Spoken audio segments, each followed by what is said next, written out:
Magandang araw po sa inyong lahat. Ang kwentong inyong mapapakinggan ay tungkol sa binatang si Lyndon na nakatira sa isang baryong matagal nang nabubuhay sa takot dahil sa isang aswang.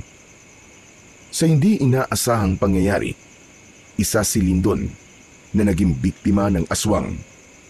Inakala niyang katapusan niya na, ngunit iniligtas siya ng matandang si Mang Fabian.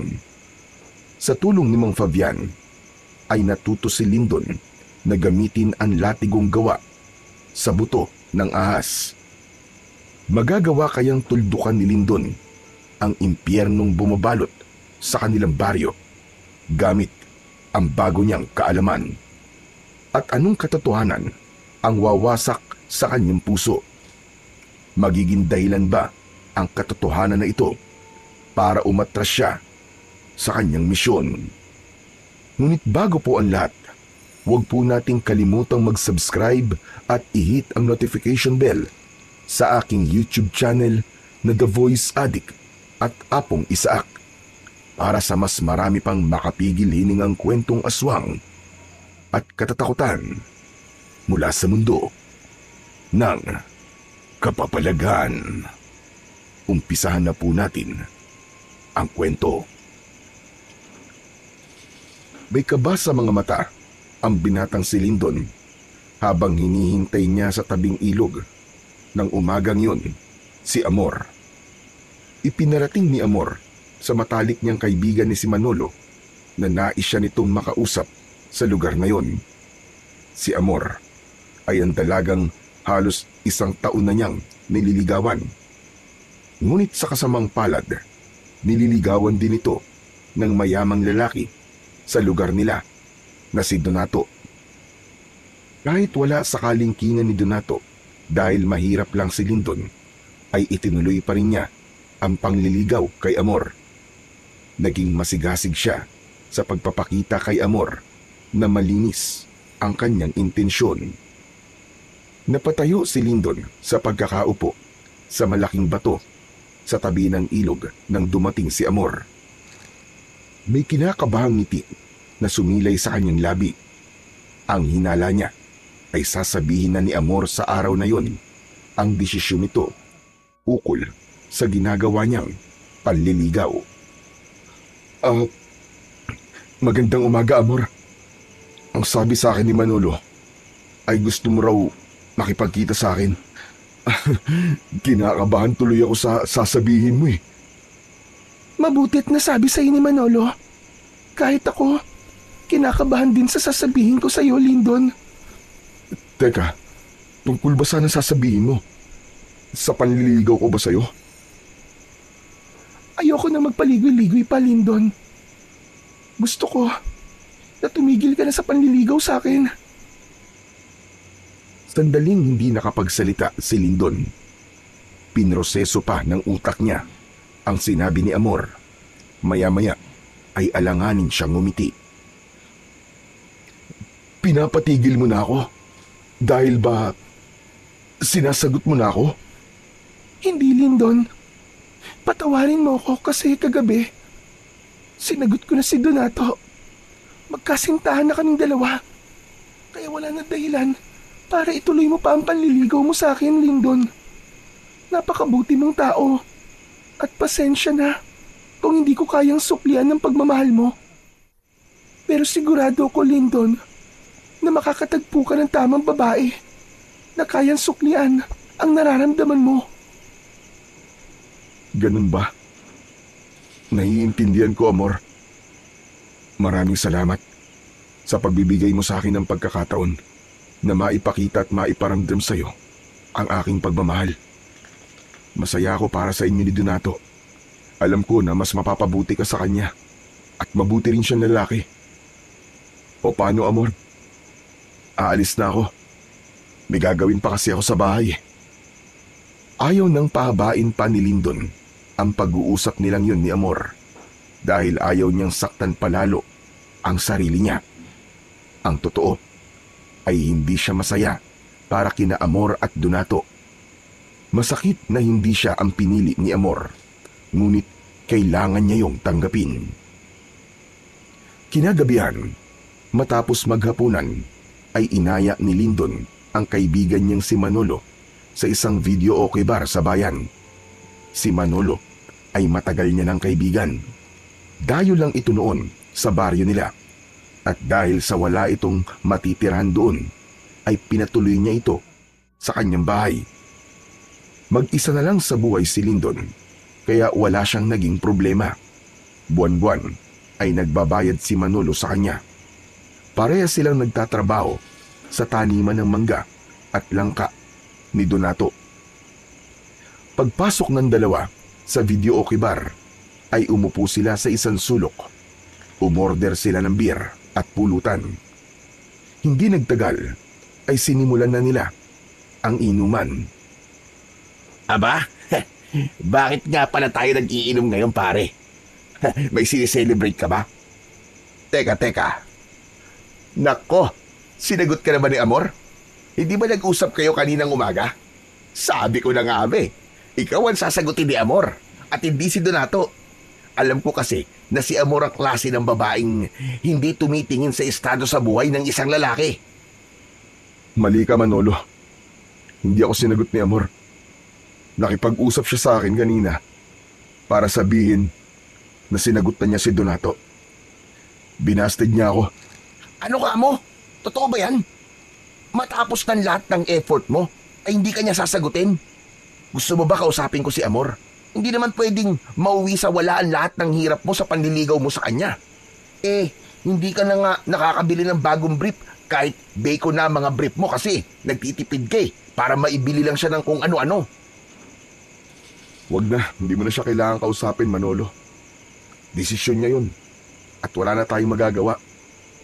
Kailangan ko na lang tanggapin na hindi ako nanalo sa puso ni Amor. Grabe, ako nasasaktan para sa'yo. Nakita ko kasi ang effort mo Ay, nako talaga. Kaya pala bigla kang nag-aya ng mag-inom dahil doon. Akala ko pa naman celebration to. Pabihira talaga buhay to. Gusto ko lang makalimot kahit sandali lang. Kawawa ka naman, pare. Pero wag ka mag-alala. Umorder ka lang ng lahat ng gusto mo ngayong gabi. Basta, ikaw magbabayad. Akala ko naman ikaw ang magbabayad. Medyo natutuwa na nga ako Kung makapagsabi ka ng umorder ako ng lahat ng gusto ko, pabihira ka Tapos ako pala pagbabayarin mo rin. Wala pa akong sasahurin Tsaka, panayang bali ko kay Donato, di ba? Natatawang napailing na lamang si Lindon. Nilagok niya ang bote na naglalaman ng beer. Nagpatuloy ang pag-uusap nila ni Manolo. Inilabas niya sa kanyang kaibigan ang lahat ng sama ng loob niya. Kahit papano ay nagpasalamat si Lindon na may kaibigan siyang kagaya ni Manolo. Mahihirapan kasi siya kung wala siyang mapaglalabasan ng sama ng loob niya. Sa kabila ng hangover, ay nagawa pa rin pumasok ni Lindon at Manolo sa kanilang trabaho ng sumunod na araw.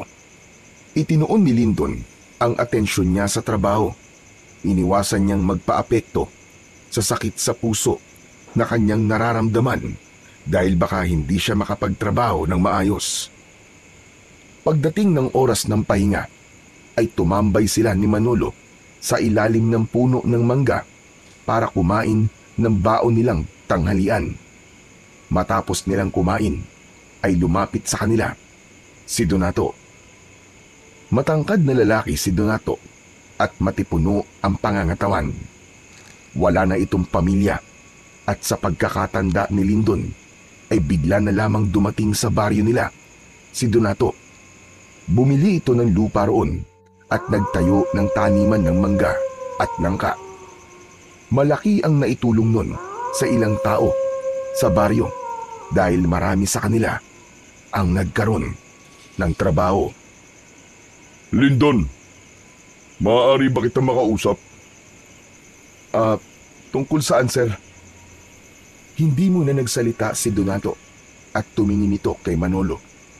Agad namang nakuha ni Manolo ang ibig sabihin ng tingin na yun. O sige pare, magbabanyo na muna ako Mag-usap lang kayo dyan ni Sir Donato. Nang umalis si Manolo, ay tumayo si Lindon. May hinala siya na ang pag-uusapan nila ni Donato ay ang tungkol kay Amor. Ano ho pala ang pag-uusapan natin, Sir Donato? Nasabi na siguro sa ni Amor ang tungkol sa aming dalawa. Meron sana akong ipapakiusap sa iyo, Lindon. Alam ko na magkaibigan kayo ni Amor bago mo siya niligawan. Ang gusto ko sana ay iwasan mo muna siya dahil sa kasintahan ko na siya. Alam mo na siguro ang ibig ko sabihin. Naiintindihan ko, sir. Huwag ho kayo mag-alala.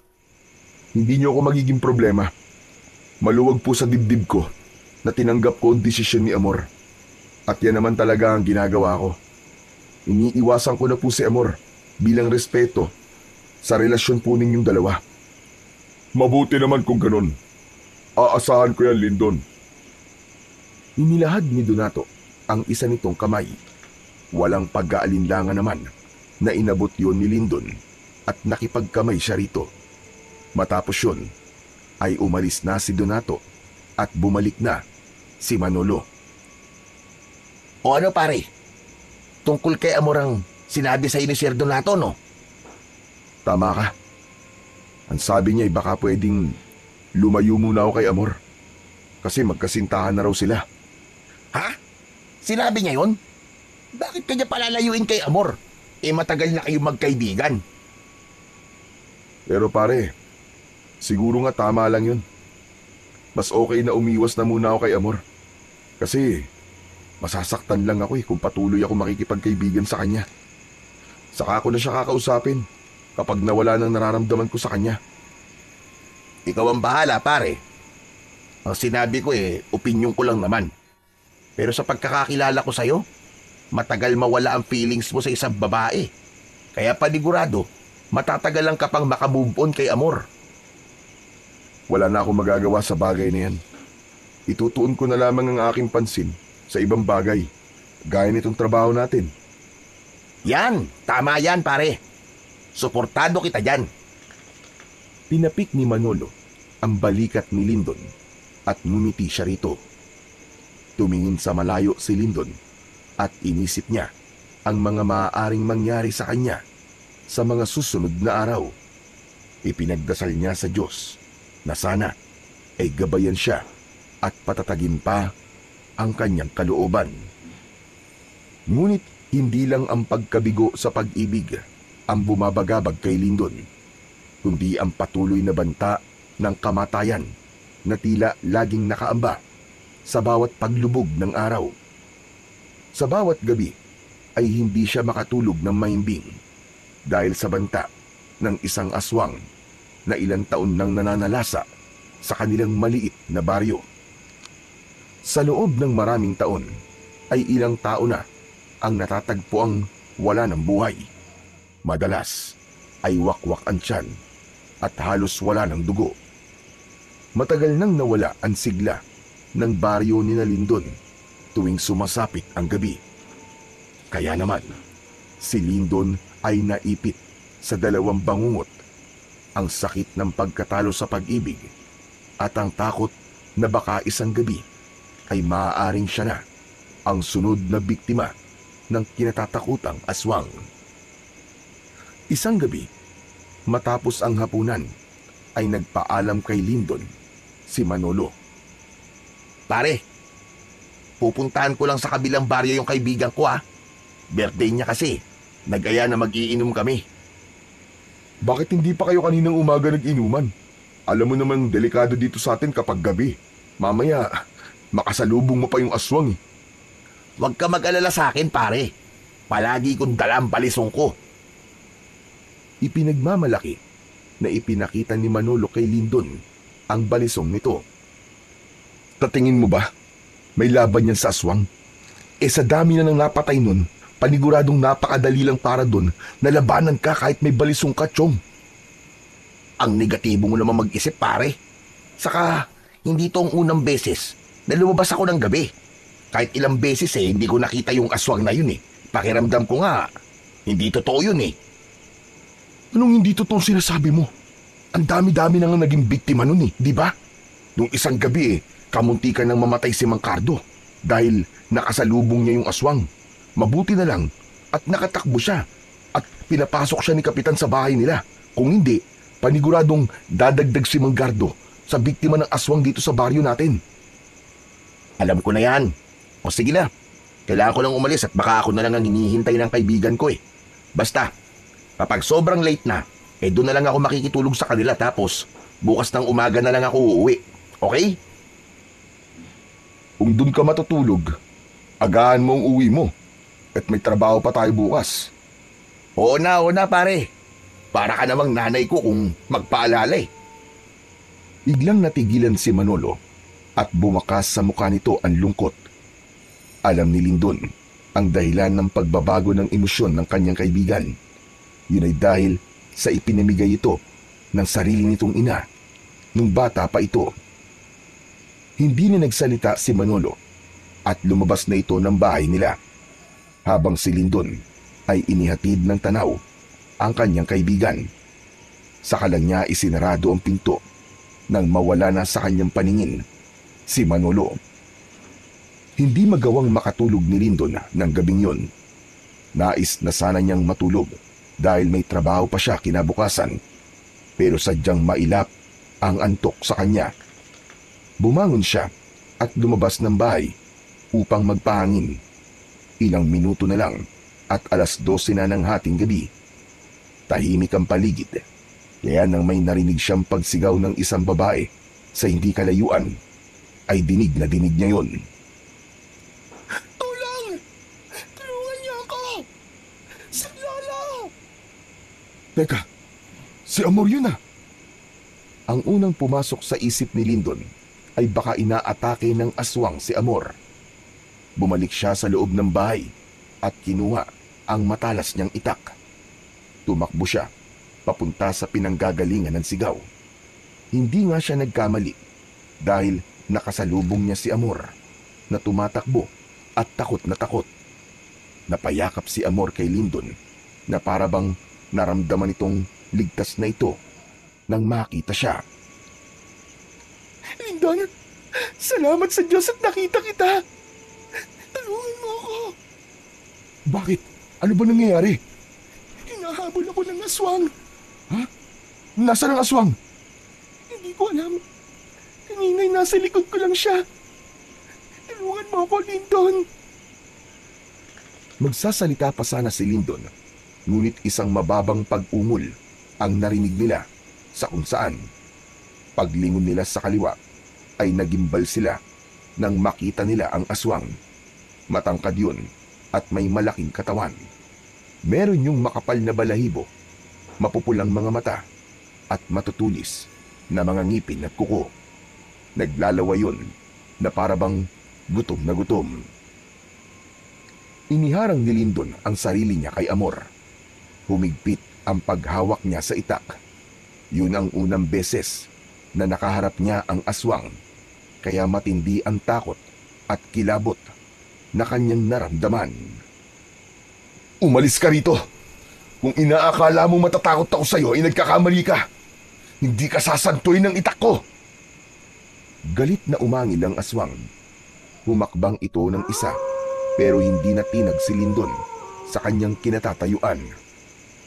Lindon, siya yung aswang na sinasabi ko sa'yo na humahabol sa akin. Huwag kang mag-alala, Amor. Hindi ko hahayaan na may mangyaring masama sa'yo. Hoy, aswang! Hindi mo ba ako narinig? At sabi ko umalis ka na. O gusto mo pa akong subukan? Iwinasiwas ni Lindon sa hangin ang kanyang matalas na itak. Ipinakita niya sa aswang na hindi siya natatakot kahit ang totoo ay natatakot na siya rito. Alam niya kung gaano nakarami ang napatay ng aswang at kung mamalasin siya ay mapapabilang siya sa mga buhay na kinuha nito. Ngunit sa hindi inaasahang pangyayari ay umatras ang aswang.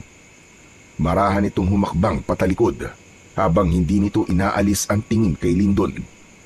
Unti-unting nawala ang aswang hanggang sa tuluyang yung nilamon ng kadiliman. Humarap si Lindon kay Amor na nanginginig sa takot. Hinawakan niya ang magkabilaan nitong balikat. Amor, ligtas ka na. Wala na siya. Wala na yung aswang na humahabol sa'yo. Sigurado ka bang hindi na siya babalik, Lindon? Sa palagay ko naman hindi na. Mukhang natakot siya sa itak ko eh. Maraming salamat, Lindon. Kung hindi dahil sa'yo, ay baka kung ano nang nangyari sa akin. Wala yon. Wala nga naman. Pero ano ba kasing ginagawa mo? At nasa labas ka ng ganitong oras? Alam mo namang delikado na dito sa baryo natin kapag ganitong oras na, di ba? Nagising kasi ako. Nawala sa tabi ko si Donato. Naggalala ako sa kanya kaya lumabas ako para hanapin siya. Hindi ko naman akalain na makakasalubong ko sa daan yung aswang. Napatda si Lindon sa sinabi sa kanya ni Amor. Hindi siya tanga para hindi makuha ang sinabi ni Amor.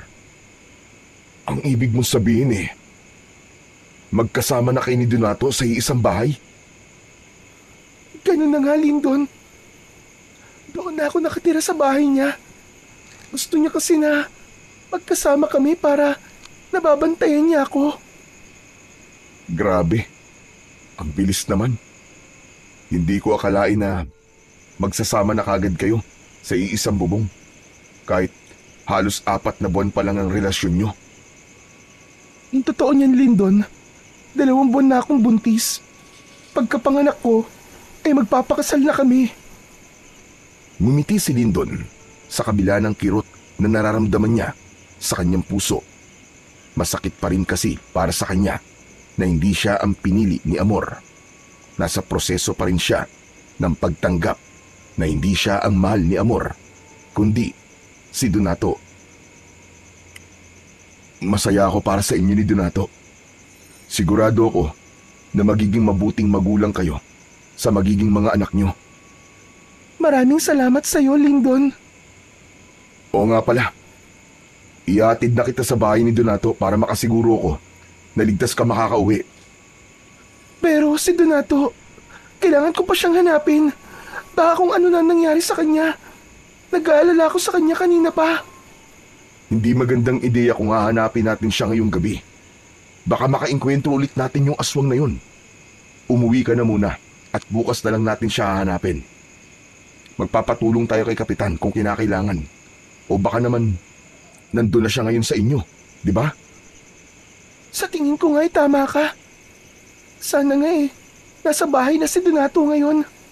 O tara na, iatid na kita. Marang tumango si Amor. Hindi na iwasan ni Lindon na makaramdam ng inggit kay Donato. Nakita niya kasi kung gaano ito kamahal ni Amor dahil sa pag-aalalang ipinapakita dito ni Amor. Inisip niya na kung siya sana si Donato ay siya na marahil ang pinakamasayang lalaki sa buong mundo.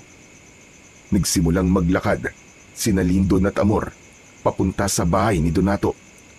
Nakikiramdam si Lindon sa kanilang paligid sapagkat hindi siya sigurado kung muling aatake ang aswang sa kanila. Sa awa ng Diyos ay ligtas silang nakarating sa bahay ni Donato. Ang bahay na yon ang pinakamalaki at pinakamagandang bahay sa baryo nila.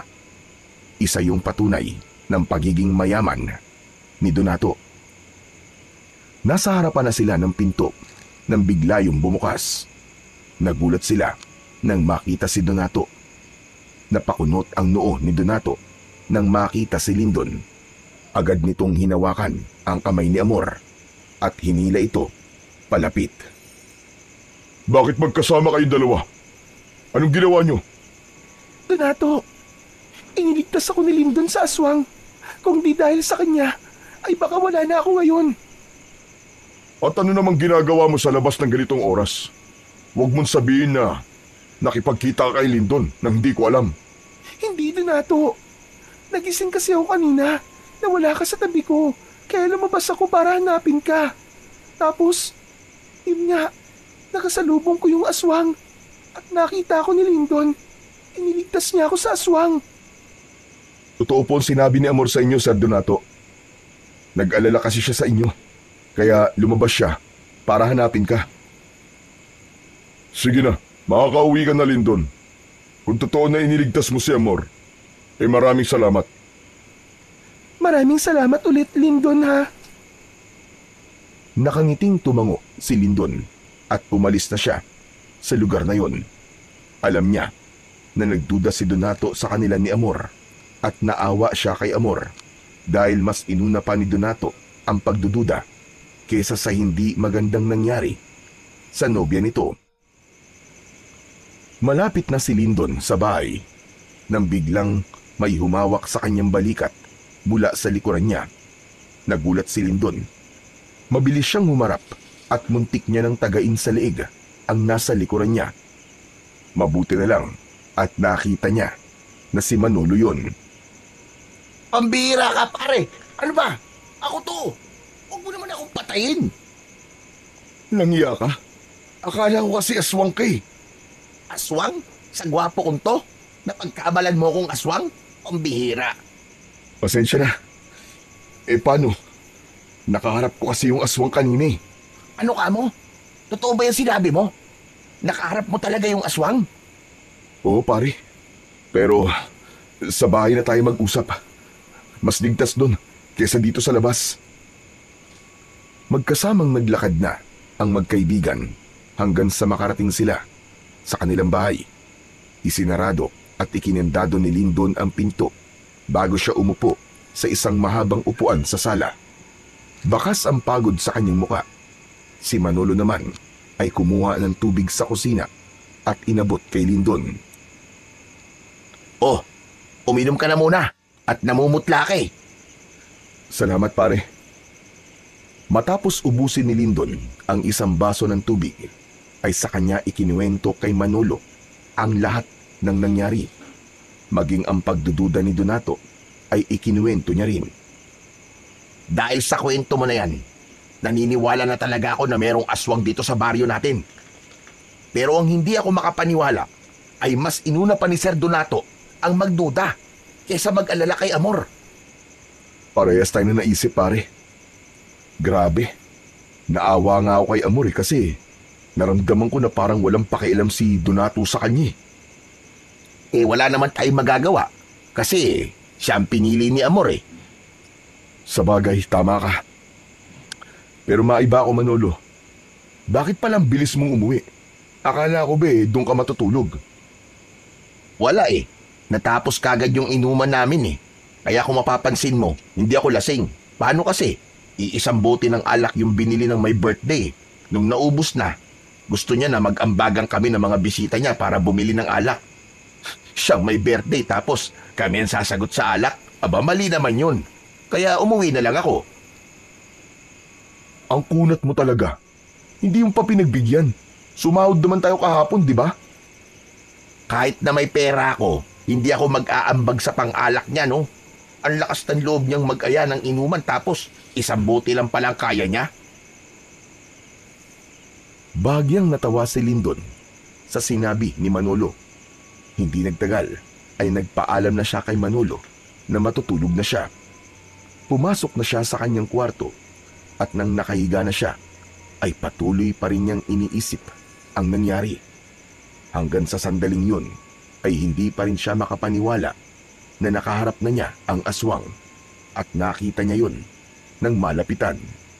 Kahit pumikit siya ay hindi pa rin nawala sa isip niya ang nakakatakot na itsura ng aswang. Mabilis na lumipas ang mga araw at buwan. Patuloy na namuhay sa takot ang mga tao sa baryo ni Lindon dahil sa pag-atake ng aswang. Kahit isa sa kanila ay walang naglalakas ng loob na tugisin ito. Kahit ang kanilang kapitan at ang mga tanod ay takot na magronda sa gabi. Sanay na sila na walang inaasahan para sa kanilang proteksyon, kundi ang kanilang sarili lamang. Simula nang iligtas ni Lindon si Amor sa aswang, ay hindi na sila muling nagkaroon ng pagkakataon na magkausap. Nagkaroon siya ng hinala na pinagbawalan na ito ni Donato na makipag-usap sa kanya. May mga pagkakataon na isinasama ni Donato si Amor sa taniman at doon niya napansin na lumalaki na ang tiyan nito. Dahil sa buntis na si Amor at ikakasal na ito kay Donato, ay mas lalong pinilit ni Lindon na alisin na ang nararamdaman niya kay Amor.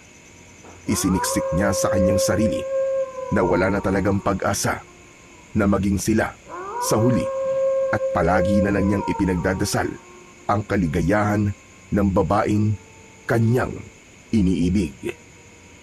Isang umaga, habang abala sa pagtatrabaho sa taniman, ay lumapit si Manolo kay Lindon.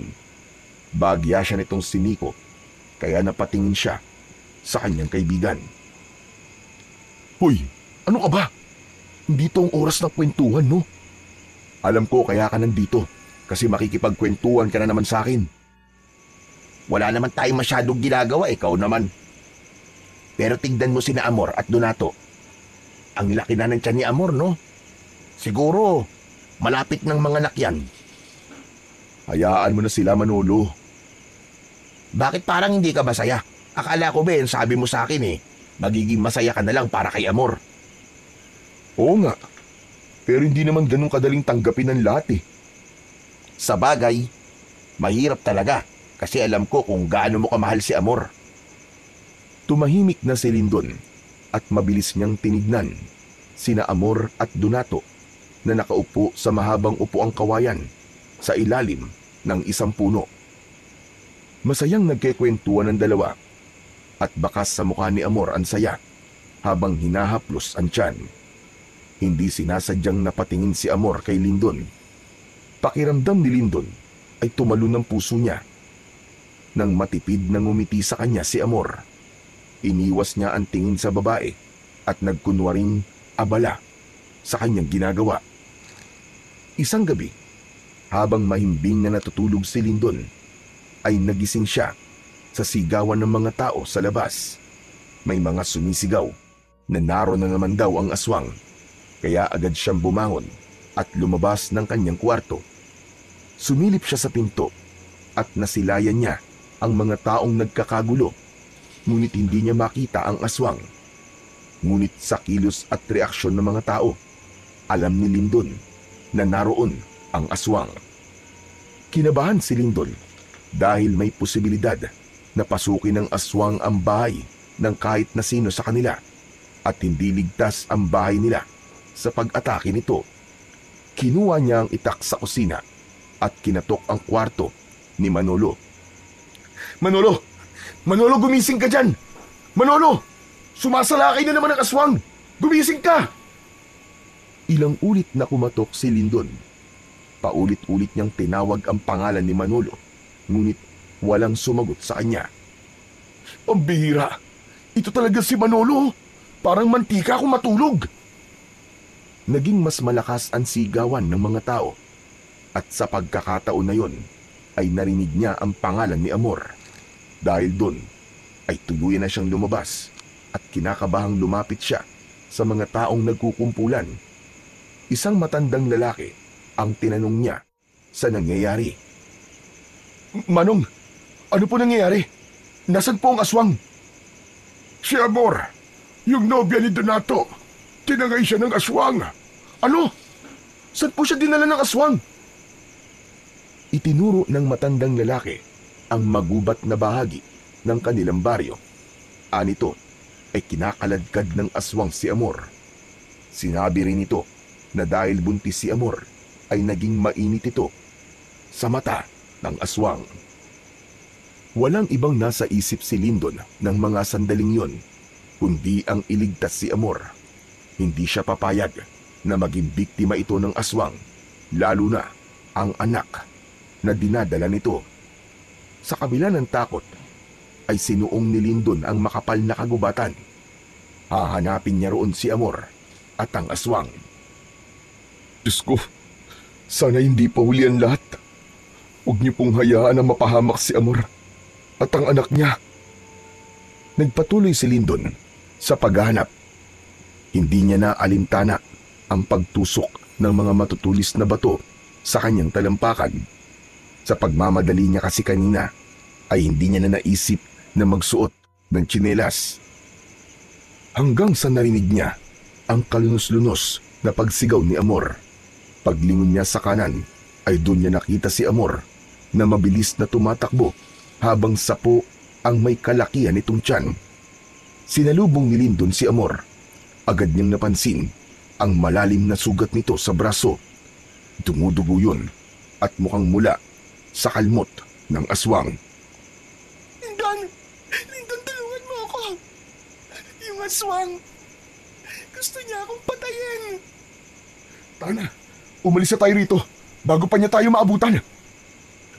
Teka, may kailangan kang malaman, Lindon. Yung aswang, gusto niya akong patayin. Kasi nalaman ko ang sikreto niya. Kilala ko na kung sino ang aswang, Lindon. Kilala ko siya. Sino, Amor? Sino ang aswang? Ngunit bago pa makapagsalita si Amor, ay biglang lumitaw ang aswang sa likod nito. Hinablot ng aswang si Amor sa magkabila ang balikat at hinila ito palayo kay Lindon.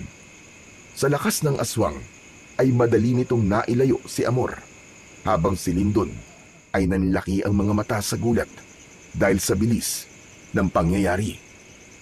Nang may masmasan, ay hinabol ni Lindon ang aswang. Sinundan nito ang madilim na bahagi ng kagubatan kung saan ito naglaho kasama si Amor. Hanggang sa isang kalunos-lunos na pagsigaw mula kay Amor ang bumasag sa katahimikan ng gubat.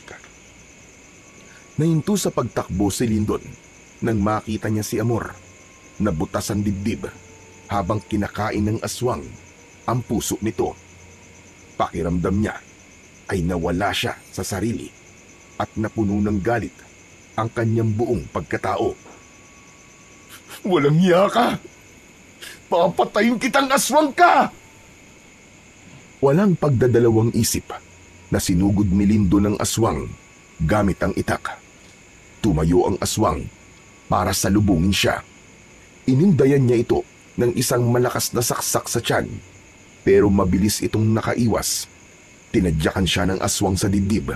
Bumulagta siya sa damuhan at agad na nawalan ng hangin sa katawan. Pinilit niyang tumayo at muling umatake. Ngunit hinarang ng aswang ang kanyang braso at sinunggaban siya sa balikat. Umalingaw-ngaw ang sigaw ni Lindon nang maramdaman niya ang matatalim na ngipin ng aswang na bumaon sa kanyang laman. Pilit niyang itinulak ang aswang gamit ang natitirang lakas. Kinalmot siya ng aswang sa dibdib. Binuhat siya nito at itinapon sa lupa. Naramdaman niya ang pagkirot ng kanyang tagiliran na tila nabalian siya ng tadyang. Puno ng dugo ang kanyang katawan at nanlalabo na ang kanyang paningin. Nang sandaling yun, napagtanto ni Lindon na wala siyang laban sa aswang. Kung hindi siya tatakas, ay matutulad siya kay Amor. Kaya nang makita niyang palapit ang aswang, ay agad siyang tumalikod at tumakbo. Pikit matang tinahak niya ang madilim na kagubatan habang naririnig niya ang malakas na yabag ng aswang sa kanyang likod. Ngunit sa hindi inaasahang pangyayari, ay nahulog si Lindon sa pababang lupa. Nawalan siya ng balanse at nagpagulong-gulong siya paibaba. Nang tumama ang ulo niya sa isang malaking bato, ay doon na siya tuluyang nilamon ng kadiliman at wala na siyang natandaan pa sa mga sumunod na pangyayari. Ang buong akala ni Lindon ay katapusan niya na, kaya laking gulat niya nang muli siyang magising sa loob ng isang kubo na hindi pamilyar sa kanya. Sinubukan niyang bumangon, ngunit sumakit ang kanyang buong katawan. Isang matandang lalaki ang pumasok sa kubo na may dalang mangkok na may umuusok na sabaw. Sino ka? Nasaan ako? Ako si Fabian. Ako nakakita sa iyo sa gubat na walang malay. Nandito ka sa aking kubo. Huwag kang mag-alala. Ligtas ka rito sa aswang. Paano mo nalaman na aswang ang may gawa nito sa akin? Nakita ko ang mga sugat mo. Alam kong aswang ang may kagagawan ng mga yan. Huwag ka na munang gumalaw masyado. Sariwa pa ang mga sugat mo at may bali pa ang ibang parte ng iyong katawan. Ngunit huwag kang mag-alala. Nalinis at nilagyan ko na ng gamot ang iyong mga sugat. Bumalong ang luha ni Lindon nang maalala niya ang nangyari sa babaeng minsan niyang inibig na si Amor. Bumalik sa alaala niya ang pagkain ng aswang sa puso ng dalaga. Papatayin ko ang aswang na yun. Pinatay niya ang babaeng mahal ko. Hindi ko siya mapapatawad. Hindi kita pipigilang gawin yan kung yan ang nais mo. Pero sa ngayon, mas makabubuti kung magpapagaling ka na muna, amang. Sa kalagayan mo ngayon, ay hindi mo pa kayang labanan ng aswang. O heto, humigop ka na sabaw. Nagluto ko ng sinabawang talbos ng kamote. Makabubuti to para sa'yo. Pinagmasdan ni Lindon ang matandang lalaki habang inilalapag nito ang mangkok sa maliit na lamesa sa tabi ng papag kung saan siya inihiga. Tinulungan siya nitong makasandal sa dingding. Maaliwalas ang mukha ng matanda at kahit noon lang niya ito nakita ay magaan kagad ang kalooban niya rito. Ma'am Fabian, maraming salamat po sa pagligtas niyo po sa buhay ko. Napakabuti po ng puso niyo. Kasi kahit hindi niyo naman po ako kilala, ay tinulungan niyo pa rin ako. Kung patay ka nung nakita kita, ay pababayaan na lang kita. Pero buhay ka pa at lumalaban. Hindi kaya ng konsensya ko na hayaan ka roon na tuluyang mamatay. Pero mamaya na tayo mag-usap. Humigop ka muna ng sabaw para kahit papano magkalaman naman ang sikwura mo. Pinilit ni Lindon na humigop ng sabaw kahit wala siyang ganang kumain. Patuloy kasing naglalaro sa utak niya ang pagpatay na ginawa ng aswang kay Amor. Napakasakit para sa kanya ng pangyayaring yun, lalo na't hindi lang ang buhay ni Amor ang kinuha ng aswang, kundi maging ang buhay ng sanggol na dinadala nito. Matapos maubos ni Lindon ang sabaw, ay doon na siya muling kinausap ni Mang Fabian. Nagpakilala na siya sa matanda at ikinuwento niya rito ang lahat ng nangyari. Simula sa ilang taong pag-atake ng isang aswang sa baryo nila at ang pagpatay ng aswang kay Amor. Lahat ng detalye ay sinabi niya kay Mang Fabian. Nang matapos ng magkwento si Lindon, ay naramdaman niya ang bigat sa muka ng matandang lalaki. Naririnig ko ang tungkol sa aswang na yan sa tuwing nagtutungo ko sa palengke para magbenta ng mga tanim kong gulay. At alam kong napakasakit ng pinagdadaanan mo ngayon. Masakit ba kita na mamatay ang isang taong importante sa'yo, lalo na sa kabay ng isang aswang? Ang ibig niyo po bang sabihin may mahal kayo sa buhay na pinatay din ng aswang? Tama ka. Meron nga. Hindi lang isa, kundi dalawa. Ang aking asawa at anak. Wala akong nagawa noon. Halos mabaliw ako. Kaya itinigil ko na ang pagiging manunugis ng mga aswang dahil pakiramdam ko ay wala ng dahilan para gawin ko pa yon. Teka, isa po kayong manunugis? Noon yon, Lindon. May kaalaman din ako sa panggagamot. Nang huminto na ako, ay pinili ko manirahan dito sa gubat na malayo sa mga mahal ko sa buhay. Gusto ko silang protektahan dahil alam ko na uubusin ng mga aswang ang mga taong malapit sa akin. Hanggat hindi ako humihinto sa pagtugi sa mga hayop na yon. Hindi akalain ni Lindon na mas mabigat pa pala ang naranasan ni Mang Fabian kung ikukumpara sa nangyari sa kanya. Ganun pa man, nakitaan niya si Mang Fabian ng katatagan ng loob. Gusto ko pong patayin ng aswang na nananalasa sa aming baryo, Mang Fabian. Gusto kong tuldukan ng napakaraming taon na nabuhay kami sa takot nang dahil sa kanya. Panahon na para kahit isa ay may lumaban sa halimaw na yon.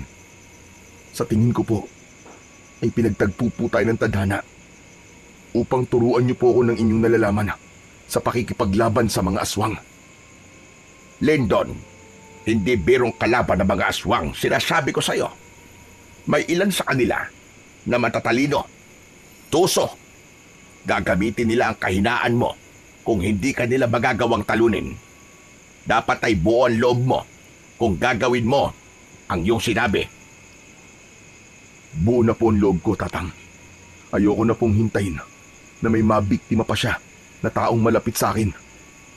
Walang problema sa akin kung nais mong matutunan ang aking nalalaman. Pero sa ngayon, magpalakas ka na muna. Hindi makabubuti sa iyo kung sisimulan kagad natin ang iyong pagsasanay na ganyan ang kalagayan ng iyong katawan. Sumang-ayon naman si Lyndon sa sinabing yon ni Mang Fabian. Naiintindihan niya na hindi siya maaaring magpadala sa kanyang galit. Alam niya na hindi siya maaaring sumabak sa gera na walang alam sa kung paano makipaglaban. Sa mga sumunod na araw, ibinuhos ni Lyndon ang lahat ng natitira niyang lakas upang makabangon. Sa kabila ng sakit ng mga sugat at panghihina ng katawan, ay pinilit niyang gumalaw araw-araw, kahit paunti-unti lamang. Lahat ng sinabi ni Mang Fabian na ukol sa mabilis niyang paggaling ay sinunod niya. Walang sawang inalagaan siya ni Mang Fabian at makalipas lamang ang ilang linggo ay natuyo na nga ang mga sugat ni Lyndon at tuluyan na siyang nakabawi ng lakas. Kahit paano ay nasanay na rin si Lyndon sa buhay niya sa gubat. Wala siyang ibang taong nakakausap kundi si Mang Fabian, ngunit hindi naalis sa kanya ang pag-aalala sa kanilang baryo. Isang hapon, nakaupo si Lyndon sa labas ng kubo. Nakatanaw siya sa araw na unti-unti nang lumulubog. Maya-maya pa ay dumating si Mang Fabian na may dalang bigas na nakalagay sa plastic bag. Nakangiting lumapit ang matanda kay Lyndon. Kumusta ka naman dito, iho, habang wala ako? Ayos lang po, Mang Fabian. Pero hindi ko po maiwasang mag-alala sa mga tao sa aming baryo eh. Sigurado po ako na hanggang ngayon ay patuloy pa rin naghahasik ng lagim at kamatayan yung aswang na yon. Handa ka na ba, Lyndon? Gusto mo naman turuan kita ng kaalaman ko sa pakikipaglaban sa mga aswang? Handa na po ako, Mang Fabian. Ayoko na pong patagalin pa ang pamamahinga ko. Kailangan ko nang harapin ang aswang na yon. Sige, bukas ay sisimulan na natin ang iyong pagsasanay. At sisiguraduhin ko na bago ka sumabak sa pakikipaglaban sa aswang na yon, ay handa ka at ikaw ang mananalo. Maraming salamat po, Mang Fabian. Napakalaking tulong niyo po talaga sa akin. Tumango si Mang Fabian. Matapos yun, ay tinulungan na ito ni Lyndon na maghanda ng kanilang hapunan. Nangako siya sa kanyang sarili na seseryosohin niya ang pagsasanay at gagawin niya yon hindi lang para ipaghiganti si Amor, kundi upang mapalaya ang baryo nila sa takot sa aswang. Kinaumagahan, nagising si Lyndon na may kakaibang sigla dahil alam niya na yun ang unang araw ng pagsasanay niya sa tulong ni Mang Fabian. Sa pagtayo niya ay naghahain na ng almusal ang matanda. Nilagang kamote at saging na sinamahan ng mainit na kape ang kanilang almusal. Habang kumakain ay nagbigay si Mang Fabian ng ilang impormasyon tungkol sa mga aswang. Alam mo, Lyndon, hindi basta-basta mga aswang. Hindi sila katulad ng mga tao. Mas mabilis sila, mas malakas at mas matalas ang pandama. Pero hindi sila perpekto. May mga kahinaan din sila. Ano po ang kahinaan nila, Mang Fabian?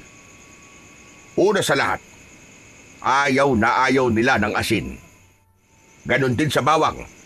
Pero hindi lahat ng aswang ay takot sa asin at bawang. May mga natuto ng tiisin ang epekto ng mga yon sa kanila. Ayaw din nila sa amoy ng sinunog na goma. Ngunit may iba na kapag gutom na gutom ay nakakayang tiisin ang lahat para lang makapambiktima. Paano naman po sila mapapatay? Hindi basta-basta namamatay ang isang aswang. Ang karaniwang itak ay hindi sapat. Kahit masugatan mo sila, ay may kakayahan silang pagalingin ang kanilang sarili sa pamamagitan ng pagdila sa kanilang sugat.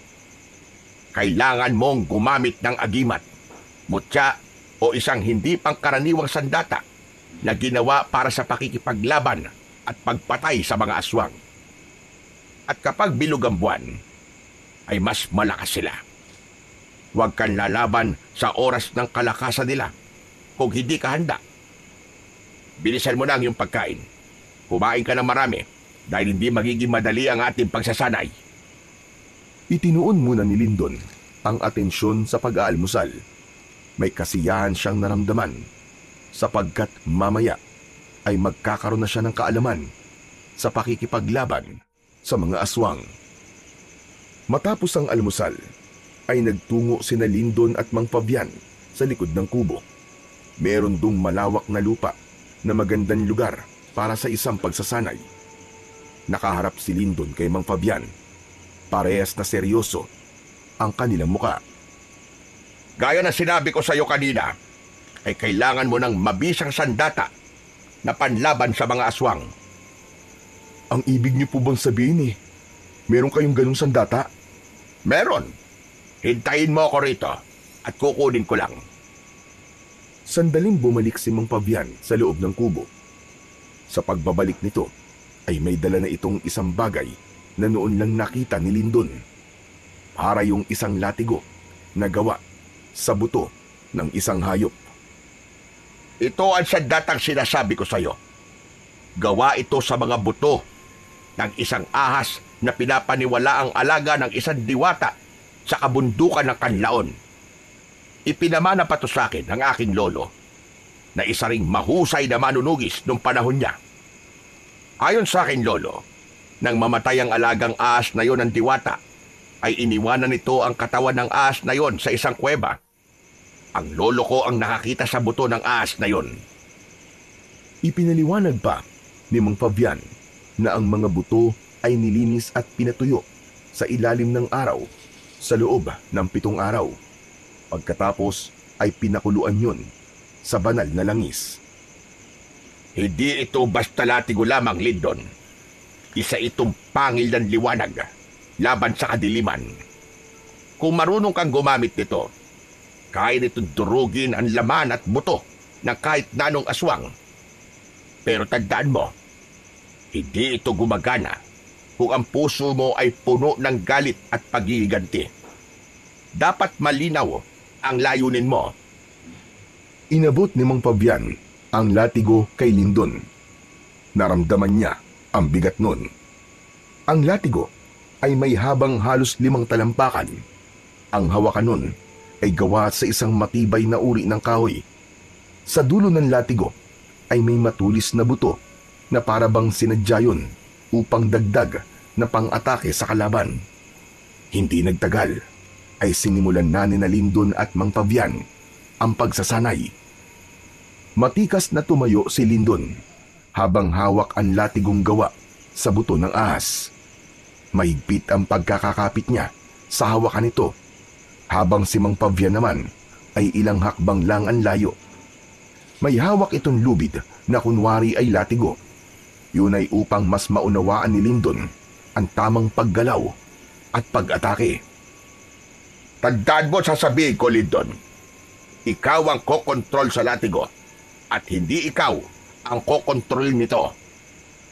Itinaas ni Lindon ang latigo at marasyong inihampas sa lupa. Napaatras siya sa lakas ng bagsik ng hagupit ng latigo. Bagyang nahukay ang lupa kung saan tumama ang latigo. Sa sumunod na mga minuto ay itinuro naman ni Mang Fabian kay Lindon kung paano gamitin ang latigo sa pag-atake at gayon din sa pagdepensa. Dahil hindi likas ang pagiging mandirigma, ay labis na nahirapan si Lindon. Mang Pavian, napakahirap palang gamitin ang latigo sa pakikipaglaban. Wala ka po bang ibang sandata na pwede kong gamitin gaya ng itak o kaya espada?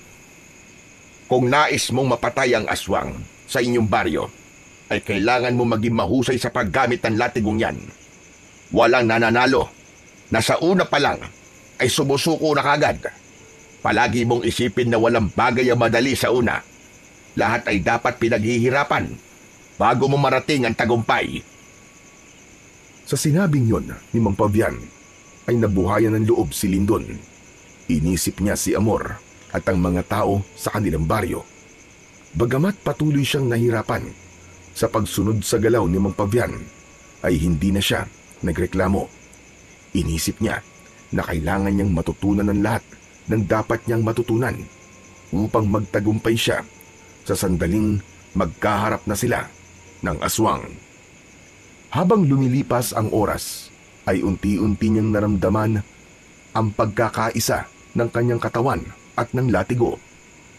Ganun pa man, aminado siya na marami pa siyang kailangan matutunan bago niya harapin ang aswang sa kanilang baryo. Matapos ang nakakapagod na pagsasanay, ay naupo si Lindon sa harapan ng kubo. Lumapit sa kanya si Mang Pavian at inabutan siya nito ng isang basong tubig. Nagpasalamat siya sa matanda. Bago yun, ininom. Grabe, ang hirap po talaga magsanay sa paggamit ng latigo niyo, Mang Pavian. Pero tinandaan ko po ang mga sinabi niyo sa akin na hindi dapat kagad sumuko. Gaya mo ay nahirapan din ako nung unang nagsanay ako niyan sa paggamit ng latigo. Maigpit noon ang lolo ko. Kapag nagkamali ako, ay hinahampas niya ako ng kanyang tungkod. Mukhang hindi niyo naman po gagawin sa akin yun kasi wala po kayong tungkod eh. Huwag ka mag-alala. Magkaiba kami ng aking lolo ng estilo sa pagsasanay. Sandaling natigilan si Lindon. Nang sandaling yun, ay bumalik sa kanyang alaala ang huling sandali ni Amor at isang bagay ang kanyang naalala. Mang Pavian, may bigla lang po akong naalala. May sinabi kasi sa akin si Amor eh. Ang sabi niya ay kilala na niya kung sino ang aswang. Kaya lang hindi niya nasabi sa akin kung sino kasi bigla siyang hinilat, pinatay nung aswang eh. Ang ibig mo bang sabihin nun eh, isa sa mga nakatira sa baryo namin ng aswang? Malaki ang posibilidad na tama ang iyong sinabi. Kung kilala siya ni Amor, ibig sabihin ay isa ito sa mga nakakasalamuhan niya sa araw-araw. Pero sino sa kanila ang aswang? Sayang kasi namatay si Amor nang hindi niya nasabi sa akin kung sino ang aswang na matagal nang nagpapahirap sa amin lahat. Mas magiging madali sana ang pakikipaglaban mo kung makikilala siya dahil maaari mo siyang atakihin abang nasa anyo siyang tao. Mahina ang isang aswang kapag wala siya sa kanyang totoong anyo. Pero hindi bale. Ang importante ay nagsasanay ka na ngayon para kapag nakaharap mo siya na nasa anyong tao o aswang man siya, ay nasisiguro ko sa iyo na ikaw ang mananalo. Tumingin sa malayo si Lindon. Inisip niya ang mga pwedeng mangyari sa sandaling magkaharap na sila ng aswang.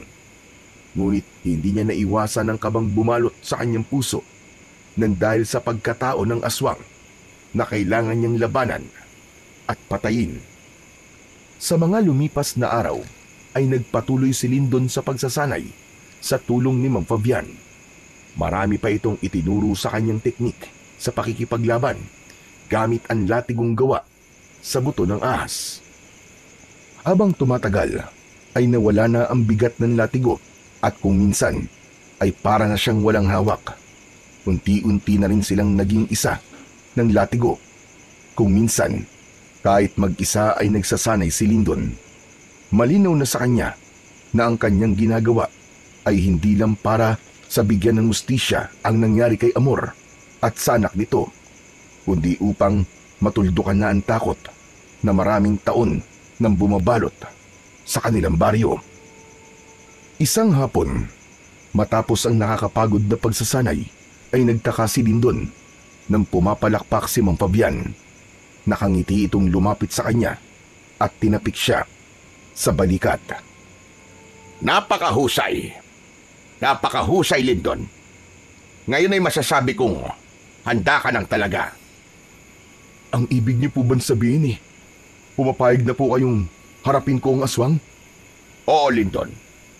At labis mo kong pinahanga dahil sa maikling panahon lang ay naging biyasa ka na kagad sa paggamit ng latigo na yan. Alam ko na ang dahilan niyan ay dahil malinaw na sa'yo kung ano ang iyong layunin. Ipinagmamalaki kita, Lindon. Maraming salamat po, Mang Fabian.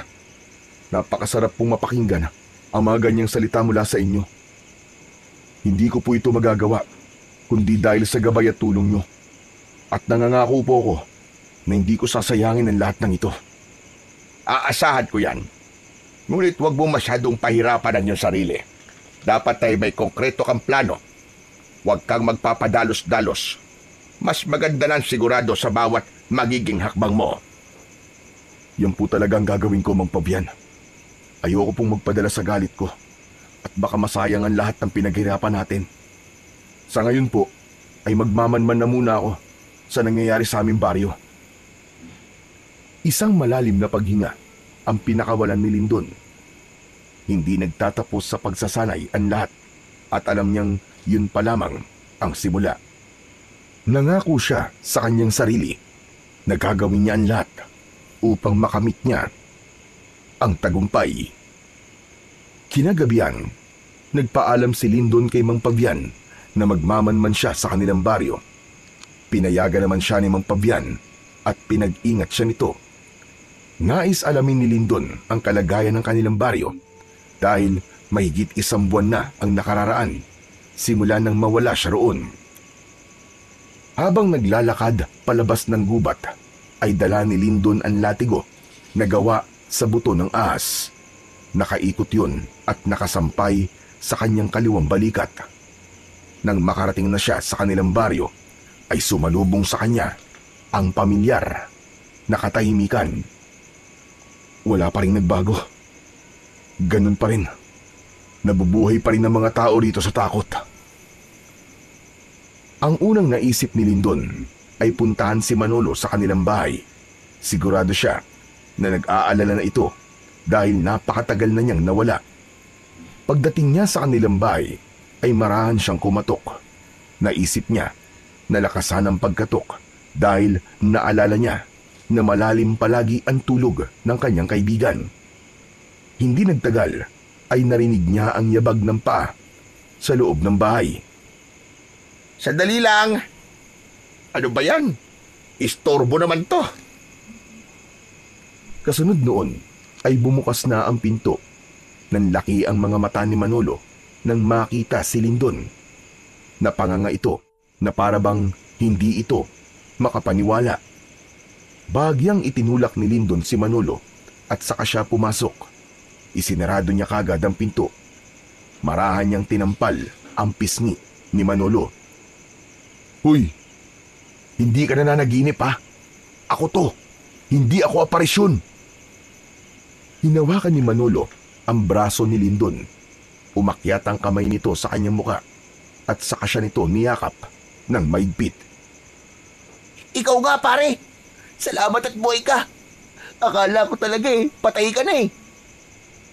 Kumalas si Manolo sa pagkakayakap at bakas pa rin sa mukha nito ang pagkagulat. Ikaw naman, nawala lang ako, inisip mo na kagad na patay na ako. Paano ba naman kasi? Ang sabi ng mga tao, sinubukan mo daw iligtas si Amor mula doon sa aswang. Tapos, hindi na namin nakita ang katawan mo. Oo nga pala. Si Amor, walang awa siyang pinatay ng hayop na aswang na yun. Hindi ko sila nailigtas ng anak niya, Manolo. Naging emosyonal si Lindon. Naluwa siya habang mariin na nakakuyom ang mga kamay. Huwag mong sisihin ang sarili mo, Lindon. Wala kang kasalanan sa nangyari. Tama ka. Wala nga akong kasalanan. Ang aswang na yun ang may kasalanan ng lahat. Manolo, ano na palang nangyari kay Amor? Malamang, nakalibing na siya ngayon. Nakakaawa nga ang itsura niya nang makita namin eh. Wala na siyang puso, tapos wakwak pa yung tiyan. Yung baby niya wala na rin. Mukhang kinain na nung aswang. Pero pare, masaya ako na makita kitang buhay. Ano pa nang nangyari sa'yo? Sinubukan kong iligtas si Amor. Pero huli na ang lahat. Ako ang sunod na pinuntirya ng aswang. Lumaban ako nung una. Pero wala akong laban sa kanya kaya tumakas ako. Kaya lang nahulog ako sa mababaw na bangin. Tapos nawalan ako ng malay. At saka ano pare? sa ngayon ayoko munang sabihin sa kahit na sino nangyari pagkatapos kong makatakas sa aswang. Pero may sinabi sa akin si Amor bago siya mamatay. Ano yun? Ang sabi niya sa akin bago siya mamatay ay kilala niya kung sino ang aswang. Malakas ang kutob ko na kaya siya pinuntirya ng aswang na yun ay dahil nalaman ni Amor ang sikreto nito, kung sino talaga siya. Kaya lang, hindi na sa akin nasabi ni Amor kung sino ang aswang Kaya nandito ako para alamin kung sino ang hayop na yun. Sayang nga pare. Kung nasabi sana sa ni Amor, malamang sinugod na ng mga tao kung sino ang aswang dito sa baryo natin para natapos na sana ang kasamaan niya. Kaya nga ako bumalik dito para patayin ang aswang na yun. Oras na para wakasan ng ilang taon na palagi tayong natatakot. At gagawin mo yun na mag-isa pare? Alam mo ba kung gaano kabagsik at kawalang awa yung aswang na yun? Baka mapahamak ka. May sandata ako laban sa kanya. Inalis ni Lindon ang latigong gawa sa buto ng ahas mula sa kanyang balikat at ipinakita niya yon kay Manolo. Ang latigong to ang gagamitin ko laban sa kanya, Manolo. Isa itong mabisang sandata laban sa mga aswang. Ang latigong to ay gawa sa buto ng ahas na alaga ng isang diwata. Wow! Ang astig naman yan, Lindon. Ngayon lang ako nakakita ng ganyang klaseng latigo Kaya kailangan ko malaman kung sino ang aswang dito sa ating baryo, Manolo. Sana matulungan mo ko. Anong klaseng tulong ang kailangan mo? Basta kaya ko gagawin ko. Matagal ko na rin gustong mawala ang aswang na yun Magmanman ka rito sa baryo natin. Pag-aralan mo ang kilos ng lahat, lalo na yung mga alam mong kilala ni Amor. Mas mapapadali ang laban ko sa aswang kung malalaman ko kung sino siya. Walang pagdadalawang isip na pumayag si Manolo sa ipinagawa rito ni Lindon. Anito ay gagawin nito ang lahat para makatulong. Hindi na nagtagal doon si Lindon.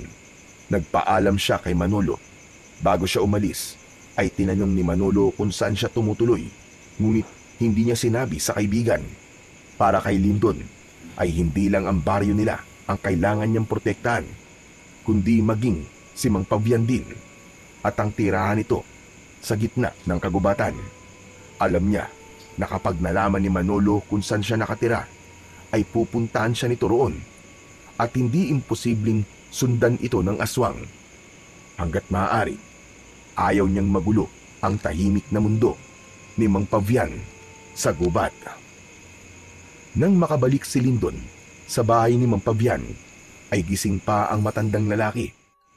Agad siya nitong sinalubong upang magtanong. Kumusta ang lakad mo, Lindon? Sa nakita ko po, ay mukhang patuloy pa rin po ang pag-atake ng aswang sa aming baryo. Tahimik pa rin po doon, Mang Pavian. Pero sandali po ako nagpunta sa bahay ko para kausapin ang kaibigan ko. Iniisip pala ng mga tao ron na patay na ako. Hindi ba'y mas maganda yon para isipin ng aswang na wala nang maglalakas ng loob na labanan siya? Tama po kayo. Mas makakagalaw po ako ng maayos kung iisipin ng aswang na wala na ako. Pero yung kaibigan mo, sigurado ka bang mapagkakatiwalaan mo siya? Oo naman po. Matagal na po kami magkaibigan ni Manolo. Alam ko na mapagkakatiwalaan ko siya. At isa pa, tutulungan din po niya ako sa pagtuklas kung sino po ang aswang sa aming baryo. Malaking tulong po yun, lalo na't hindi pwedeng pati sa umaga ay nandun ako. Baka may makakita pa sa akin na ibang tao. Mabuti naman kung ganun. Ang mabuti pa ay magpahinga na tayo. Malalim na rin ang gabi. Sige po, Mang Pabian. Matapos na isabit ang latigo sa likod ng pinto, ay nahiga na si Lindon sa sahig na kawayan na may latag na banig. Habang si Mang Pabian ay nasa papag nito, ngunit hindi magawang makatulog ni Lindon. Patuloy niyang iniisip kung sino nga ba talaga ang aswang na tinutukoy ni Amor. Kinaumagahan, maagang nagising si Lindon para sandaling magsanay. Bandang 7:00 ng umaga nang tawagin siya ni Mang Pabian para mag-almusal. Matapos kumain, ay tinulungan muna ni Lindon si Mang Pabian sa taniman nito ng gulay. Kinuwentuhan siya ni Mang Pabian sa mga naging karanasan nito nung isa pa itong manunugis. Noon ay hindi lang sa baryo namin ako nanunugis ng aswang. May mga lugar din na humihingi sa akin ng tulong kapag may problema sila sa aswang. Naaalala ko na may isang baryo na hiningi ang tulong ko dahil maraming mga batang nawawala sa kanila. Alam ko na kagad na aswang ang may kagagawan nun at natagpuan ko ang aswang sa gitna ng kakauyan. Babae, matanda na pero mabilis pa rin kumilos.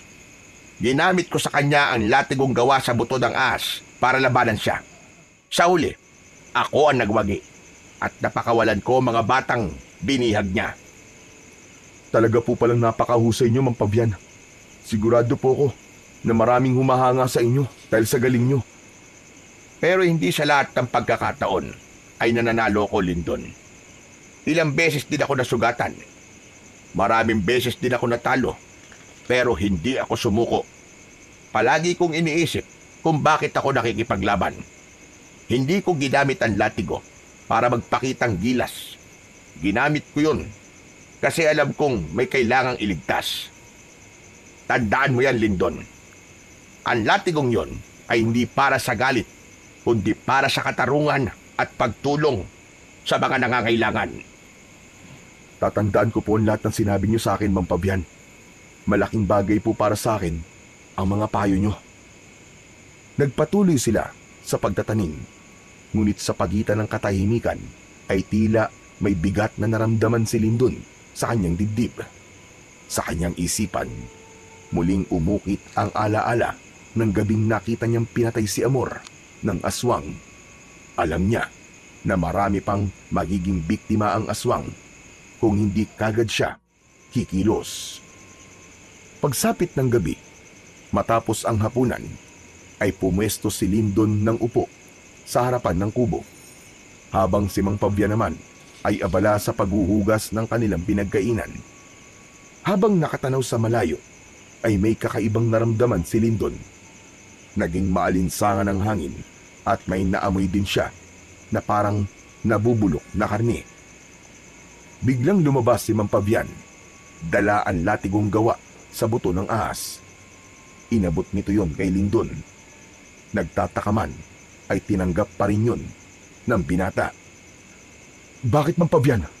Ano nangyayari? Nararamdaman mo ba yon? Biglang uminit at bumigat ang hangin. Isa yan sa senyales na merong aswang sa paligid natin o sa malapit. Maganda ka at gamitin mo ang latigo kung makikita mo siya. Bahagyang bumilis ang tibok ng puso ni Lindon dahil sa sinabing yun na matanda. Hindi dahil sa takot, kundi sa pagkasabik na sa wakas ay magagamit na niya sa tunay na laban ang latigo at ang natutunan niya mula kay Mang Pabian. Tinalasan niya ang kanyang mata at pakiramdam. Sinuyod ng mata niya ang paligid. Inihanda niya ang kanyang sarili sa posibleng pakikipaglaban. Hindi nagtagal ay lumitaw ang aswang sa madilim na bahagi ng gubat. Naglalawayon at nanlilisik ang mapupulang mga mata. Ikaw ang aswang na pumatay kay Amor! Hayop ka! Humanda ka, Lindon. Tapusin mo na siya kagad. Walang babalang sumugod ang aswang kay Lindon. Sinalubong ito ni Lindon at sinubukang hampasin ng latigo. Ngunit Mabilis na nakaiwas ang aswang. Bigla itong nawala at sa isang iglap ay lumitaw ito sa likuran niya. Sa likod mo, Lindon! Bago pa makaharap si Lindon ay naramdaman na niya ang pagbaon ng matutulis na ngipin ng aswang sa kanyang balikat. Napasigaw siya sa labis na sakit. Binuwat siya ng aswang at malakas na ibinalibag sa lupa. Nabitiwan ni Lindon ang latigo. Susugurin sana ni Mang Pavian ang aswang gamit ang itak, pero malakas itong tinabig ng aswang. Nagpagulong-gulong sa lupa ang matandang lalaki. Pinilit na abutin ni Lindon ang latigo. Agad siyang gumapang para kunin ang latigo. Naramdaman niya ang paglapit ng aswang, kaya mabilis siyang humarap at iwinasiwas ang latigo sa hangin, pero hindi niya tinamaan ang aswang. Humagikgik ang aswang na parabang pinagtatawanan siya, ngunit sa halip na sumugod muli ay umatras ito. Mabilis itong tumakbo, palayo, at nawala sa kadiliman. Tumayo si Lindon at nilapitan si Mang Pavian. Tinulungan niya itong makatayo. Ayos lang po ba kayo, Mang Pavian? Ayos lang ako. Ikaw may sugat ka sa balikat. Pumasok na tayo para magamot ko na yan. Nagpatiuna si Mang Pavian sa pagpasok sa kubo, habang si Lindon ay tinignan muna ang paligid upang makasiguro na wala na talaga ang aswang. Hindi nagtagal ay sumunod na siya kay Mang Pavian. Sa loob ng kubo ay agad na ginamot ng matandang lalaki ang sugat niya. Patawarin niyo po ako, Mang Pavian. Bakit? At para saan naman ang paghingi mo ng tawad? Dahil hindi ko po napatay ang aswang, ni hindi ko man lang siya nagalusan. Pakiramdam ko ay binigo ko po kayo. Huwag mong sabihin yan. Unang beses mo pa lang na makipaglaban sa isang aswang. Hindi porket nagsanay ka na, ay mahusay ka na kagad. Huwag ka mag-alala. Marami pang pagkakataon upang makaharap mo siya. Sa aking palagay, ay tinignan lamang ng aswang ang kapasidad mo. Kung ganun, alam na po niya na hinahanap ko siya. Sa aking palagay ay oo. At alam na rin niya na dito ka nagtatago. Sandaling nag-isip si Lindon habang nilalagyan ni Mang Pavian ng gamot ang sugat niya. Napamaang siya ng isang bagay ang pumasok sa kanyang isipan. Si Manolo. Si Manolo po yung kaibigan ko.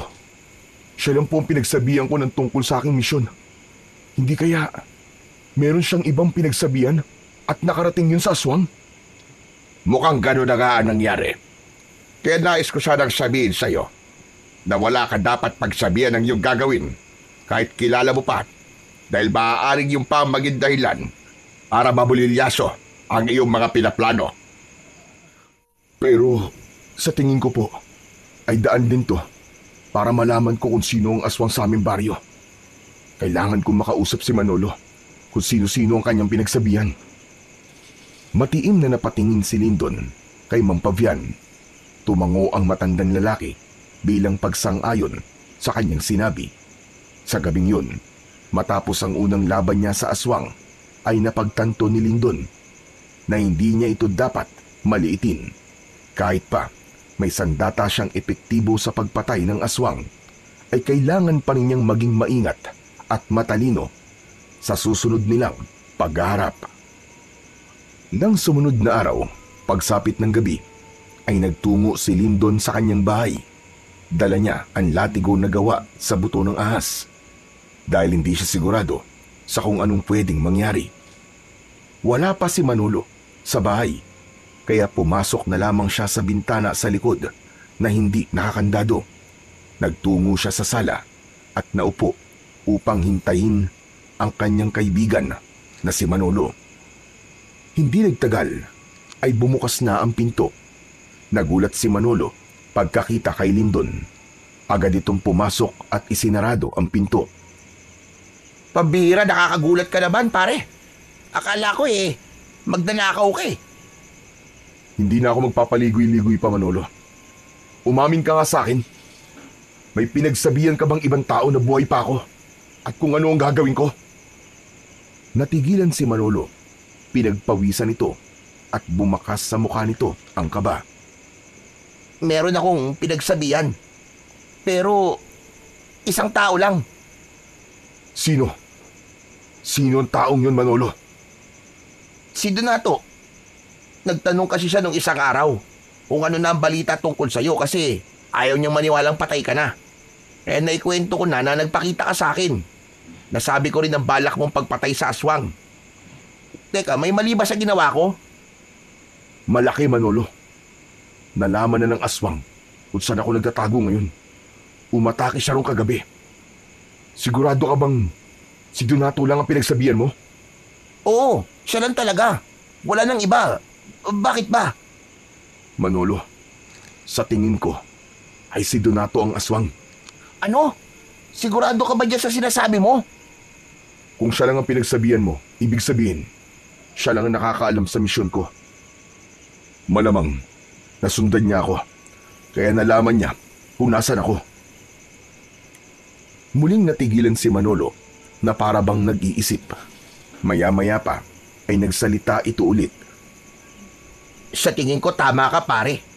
May usap-usapan kasi na kumakalat dito sa baryo na yung aswang na nambibiktima ng mga tao dito sa baryo natin ay yung anak ng babaeng aswang na pinatay nun ng mga tao. Hindi ba si Donato ay dayo lang dito sa ating baryo? Bigla na lang siya dumating dito at sa aking pagkakatanda ay doon na rin nagsimula ang pag-atake ng aswang. Tama ka. Mukhang yan nga ang dahilan kung bakit siya pumapatay ng mga tao dito sa baryo natin. Yun ay upang magiganti. Kung ganun, ay kailangan ko na siyang harapin ngayon, Manolo. Hindi na ako papayag na may maging biktima pa siya. Kailangan matapos na ang gabing to na may isa sa amin na mamamatay. Tumayo si Lindon. Palabas na sana siya ng pinto nang hawakan siya sa braso ni Manolo. Nang tignan niya ito, ay bakas sa mukha nito ang pag-aalala. Sandali lang pare. Huwag ka magpadalos-dalos. Baka kung anong mangyari sa iyo eh. Kung totoo ngang aswang si Donato, baka wala kang laban sa kanya. May laban ako sa kanya, Manolo. May sandata ako. Itong dala kong latigo. Kailangan niya nang magbayad sa mga kahayupang ginawa niya dito sa ating baryo. Wala siyang puso, sapagkat kahit ang mag-ina niya ay nagawa niyang patayin upang protektahan lang ang kanyang sikreto. Kung ganun pare, hayaan mo ako sumama sa'yo. Mabuti lang meron kang backup. Hindi na kailangan, Manolo. Dito ka na lang at ipagdasal mo ko. Ayokong pati ikaw ay madamay. Ito ay laban sa pagitan namin ni Donato. Kung hindi na kita mapipilit na isama mo ako, ay susundin na lang kita. Basta, bumalik ka ng buhay dito, Lindon ha. Ayoko mawalan ng isang mabuting kaibigan. Isang tango lamang ang isinagot ni Lindon. Matapos yun, ay tuluyan na siyang lumabas at mag-isang naglakad patungo sa tirahan ni Donato. Inasahan na ni Lindon na malalaman niya sa gabing yun kung sino ang aswang. Ang hindi niya inaasahan ay si Donato pala yun. Hindi niya ito pinaghinalaan sapagkat alam niyang imposible na patayin nito si Amor at ang anak nito. Ngunit dahil sa sinabi ni Manolo at nang mapagdugtong-dugtong na nila ang mga nangyari, ay kumbinsido na siya na si Donato nga ang aswang. Makalipas ang ilang minuto, ay nasa harapan na si Lindon ng bahay ni Donato. Maigpit niyang hawak ang latigo. Nakasarado ang pinto ng bahay at patay na ang mga ilaw sa loob. Donato! Lumabas ka dyan! Harapin mo ako! Walang hiya ka, Donato! Lumabas ka! Paulit-ulit na sumigaw si Lindon. Maya-maya pa ay bumukas ang pinto at lumabas si Donato na nagulat nang makitang buhay si Lindon. Lindon? Buhay ka nga! Sabi ko na nga ba at hindi ka papatay eh. Nanghihinayang ka ba? Na hindi mo ako napatay? Teka, ano ba pinagsasasabi mo? Anong hindi kita pinatay? Tama ng pagmamaang-maangan mo, Donato. Alam ko ng sikreto mong hayop ka. Ikaw ang aswang dito sa aming baryo. Ikaw ang anak ng babaeng aswang na pinatay noon ng mga tao dito. At bumalik ka rito para magiganti. Teka, kalukuhan yan sinasabi mo, Lindon. Hindi ako aswang. Huwag kang magsalita ng ganyan. At baka may makarinig pa sa'yo. Baka maniwala sila sa kasinungalingan lumalabas sa bibig mo. Mas mabuti na nga marinig ng lahat ng sinasabi ko. Para malaman nila kung ano ka talagang hayop ka. Napakawalang puso mo. Kahit asawa at anak mo pinatay mo. Bakit? Dahil nalaman ba ni Amor na isa kang aswang, kaya mo siya pinatay? Umiim ang bagang ni Donato. Mariin nitong ikinuyom ang mga kamay, sabay duro kay Lindon. Huwag mo dinadamay dito, mag-ina ko, Lindon. Hindi mo alam kung ano ang pinagdadaanan ko sa araw-araw dahil sa pagpatay ng aswang na sinasabi mo. Kung alam mo lang, hinahanap ko rin ang aswang na yon para patayin. Gusto kong maghiganti. Gusto kong bigyan ng hustisya ang pagkamatay ng mag-ina ko. Tama na. Tama na ang pagpapanggap mo. Hindi ako madadala sa drama mo. Sisiguraduhin ko na pagsisisihan mo lahat ng ginawa mo. Ipakita mo na totoo mong anyo. Maging aswang ka na at maglaban na tayo hanggang kamatayan. Wala akong ipapakitang ibang anyo sa'yo, Lindon. Umalis ka na. Hindi ako aalis hanggat hindi kita napapatay. Mag-anyong aswang ka na. Umalis ka na bago pa ako tumawag ng mga pulis. Kung ayaw mo mag-anyong aswang, pipilitin kitang gawin mo yon. Malakas na sumigaw si Lindon at saka siya sumugod kay Donato. Isang malakas na suntok sa panga ang agad na ibinigay niya rito na dahilan para mapaatras ito at mapaupo. Hindi niya na ito hinintay na makatayo at sinundan kagad niya yon ng isa pang suntok sa muka. Napayuko si Donato, ngunit pilit na tumayo at lumaban. Gumanti rin ito ng suntok, pero mabilis na nasalag yun ni Lindon. Ano ba? Tumigil ka na, Lindon! Hindi ako titigil. Papatayin kita, Donato, para to sa lahat ng naging biktima mo. Nagpatuloy si Lindon sa pagsuntok kay Donato. Ang gusto niya ay mag-anyong aswang ito bago niya ito gamitan ng latigo. Ang bawat suntok ni Lindon ay may kasamang galit at pagkasuklam. Sa huli, napabagsak niya si Donato sa lupa. Mabilis siyang sumaklang sa katawan nito at sunod-sunod na pinakawala ng kanyang mga kamao sa mukha nito. Ang bawat suntok ay mabigat, may kasamang panlilisik ng mga mata at walang pasubaling galit. Ipakita mo na ang totoo mong anyo! Halimaw ka! Hindi na nagawang makapagsalita ni Donato. Lupaypay na ito at duguan na ang muka. Tila wala na itong lakas para lumaban, kaya tinanggap na lang nito ang mga suntok ni Lindon. Napagod na rin si Lindon, kaya inipon niya ang kanyang lakas. Itinaas niya sa ere ang kanyang kamao. Malakas siyang sumigaw. Akmang susuntokin niya muli si Donato nang isang sigaw ang pumigil sa kanya. Lindon! Tama na! Hindi siya isang aswang! Nagtatakang napatingin si Lindon sa papalapit na si Mang Pavian. May hawak itong maliit na bote na may laman na langis at kung ano-anong ugat. Mang Pavian! Siya po ang aswang! Siya lamang ang pinagsabihan ng kaibigan ko ng tungkol sa nangyari sa akin at sa plano ko. Kaya nalaman niyang buhay pa ako at sinundan niya ako sa tirahan niyo sa gubat. Maniwala ka sa akin. Hindi isang aswang ang lalaking yan. At paano niyo po nasabi na hindi aswang tong si Donato? Ipinakita ni Mang Pavian ang hawak nitong bote. Dahil sa bote ito, hindi kumukulo ang lagi sa loob nito. Kaya sigurado kong hindi siya aswang. Isa pa, base sa pakiramdam ko, ay wala akong nararamdaman na may dugo siyang aswang. Naguguluhang napatingin si Lindon kay Donato. Hindi niya maintindihan kung paanong hindi aswang si Donato, gayong lahat ng ebidensya ay ito ang itinuturo. Umalis na siya sa ibabaw ni Donato. Tinulungan ni Mang Pavian si Donato na makatayo. Sinabi ko naman kasi sa iyo eh. Hindi ako ang aswang. Sandali, Donato. May iba ka bang pinagsabihan ng tungkol sa nangyari sa akin sa gubat? Wala. Wala akong pinagsabihan. Si Manolo, siya ang nagsabi sa akin ng tungkol sa nangyari sa'yo. Kahit hindi ko naman siya tinatanong.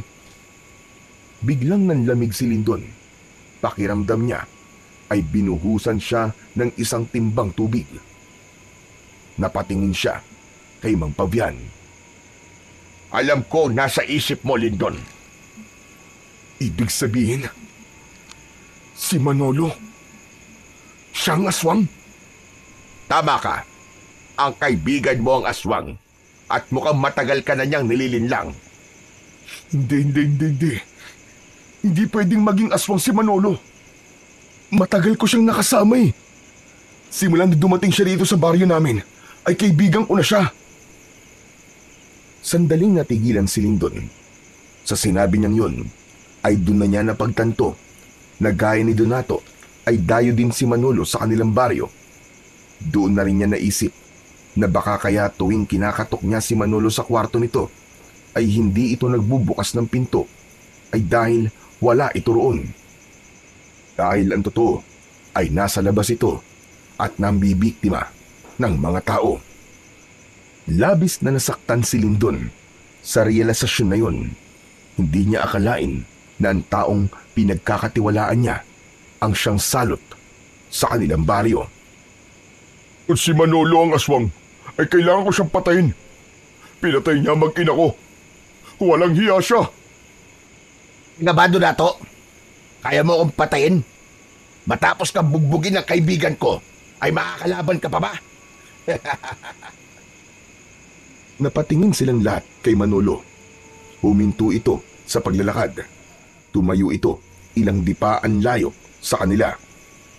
Sa kabila ng katotohanang sumabog ng gabing yun, ay may maliit pa ring pag-asa si Lindon na hindi aswang ang kanyang kaibigan. Manolo, sabihin mong di totoo ang aming hinala na ikaw ang aswang. Talagang maniniwala ka sa kanila, Lindon? Matagal na tayo magkaibigan, di ba? Kung isa akong aswang, ay matagal ka ng patay dahil magkasama tayo sa iisang bubong. Huwag kang maniwala sa sinasabi niya, Lindon. Tignan mo lang sa aking bote. Kumulo ito simula nang dumating ang kaibigan mo. Ibig sabihin ay isa siyang aswang. Kasinungalingan niyan, tanda. At paano ang isang langis ay magsasabing aswang ang isang tao o hindi? Ang matandang yan, Lindon. Baka yan ang aswang. Tignan natin kung makakatanggi ka pa sa gagawin kong hayop ka. Walang babalang ibinato ni Mang Pavian ang maliit na bote na may lamang langis kay Manolo. Tumama yon sa noo ni Manolo at nabasag. Kumalat ang malapot na langis sa buong mukha nito. Anong ginawa mong matanda ka? Ang langis na yan ang magpapalitaw sa kung ano kan talaga. Napaatras si Lindon sa gulat habang kitang-kita niya ang marahas na pagbabago ng anyo ng kaibigan. Ang balat ni Manolo ay tila pinupunit mula sa loob. Nanlisik ang mga mata nito. Halos lumabas na ang ugat nito sa buong katawan. Lumitaw ang matutulis nitong ngipin. Humaba ang mga kuko. Lumabas ang dila nitong napakahaba at kulay itim habang umuungol sa sakit dahil sa langis. Habang patuloy na nag-aanyong aswang si Manolo, ay hindi pa rin makagalaw si Lindon. Umigat ang pakiramdam niya at hindi pa rin niya matanggap na ang aswang na kailangan niyang labanan ay walang iba kundi ang pinagkakatiwalaan niya at ang matalik niyang kaibigan na si Manolo. Matapos ang pagbabagong anyo ni Manolo ay inunat nito ang katawan. Diretso itong tumingin kay Lindon at bahagyang ngumisi. Wala na akong magagawa kundi ang aminin ang totoo. Oo, ako nga ang aswang na matagal lang nananalasa sa baryong ito. Ginagawa ko to dahil pinatay niyo ang aking ina.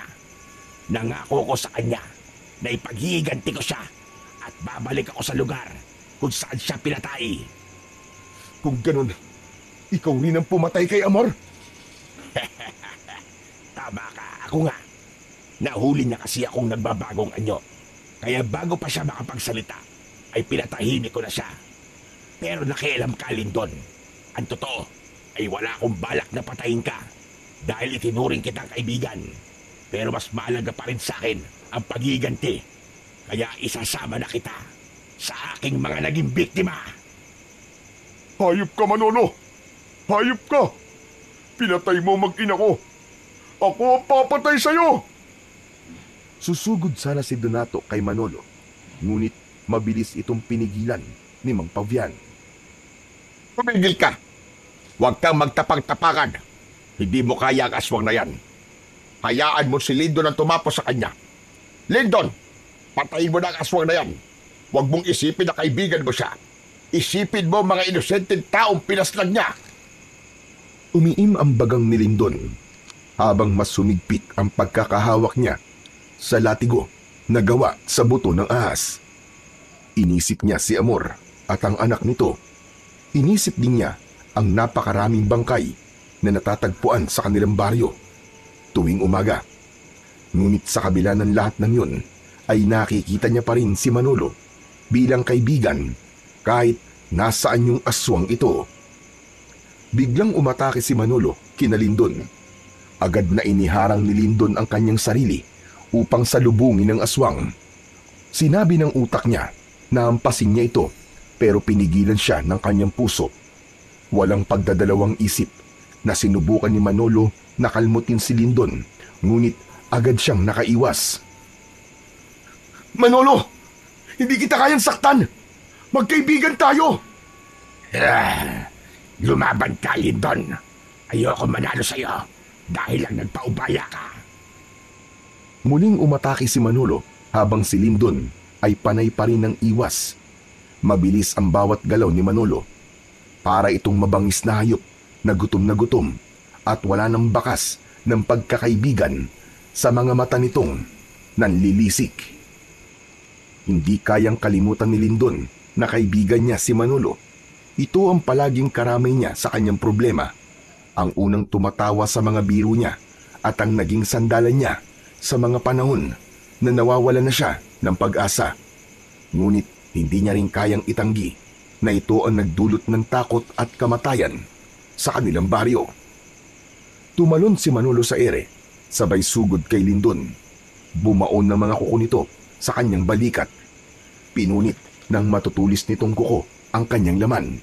Napaurong siya at napasigaw sa sakit. Namilog ang mata niya at biglang sumiklab ang galit sa kanyang dibdib. Nawala ang lahat ng pag-aalinlangan niya.